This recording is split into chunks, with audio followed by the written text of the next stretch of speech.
I mean, I think Brazil is it's a fascinating case study. Firstly, Brazil has 540 million hectares of forest, more than 3 times as much as any other tropical country on the planet. So they dominate the conversation about how forest protection might happen. But a great amount of that forest is really unthreatened by man at this point because it's so big and it's so remote, and there are relatively few people, mostly indigenous, living in those forests who are not the threat to the forest. So a big chunk of their forest is not under threat. Now, it's a huge forest, so the edge is huge, and so the pressure on the edge is enormous, even relative to any other country and threat other countries have. So they did experience a significant decline in their deforestation rates over a 5-year period.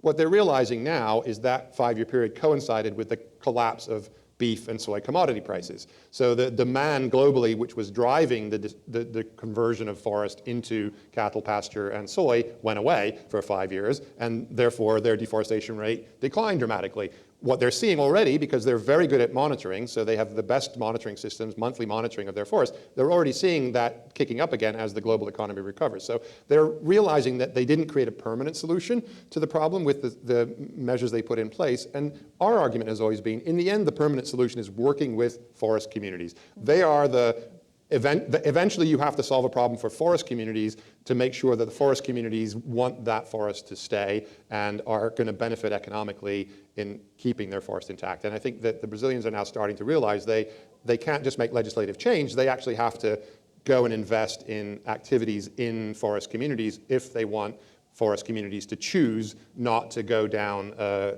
soy or cattle path when that opportunity does present itself again.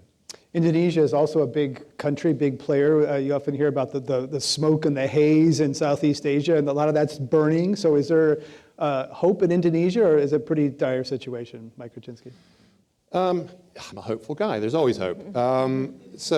Indonesia is another interesting case. 90 million hectares, 220 million acres of forest, so a large forest estate, the 3rd largest, Brazil largest, DRC, the Congo in Africa, the 2nd largest, Indonesia the 3rd. So it's a very significant forest country. It has had the highest rates of deforestation.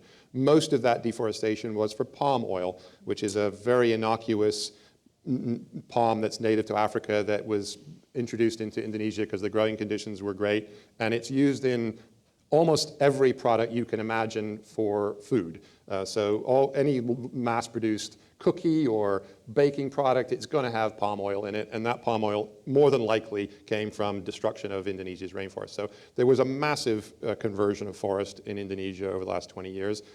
They've recognized that is completely unsustainable even for their own economy. So they're doing their best to try and stop that. They're investing a lot. There's a lot of countries like Norway that are helping them, investing a lot of money. So there's hope that they're turning the corner and that they're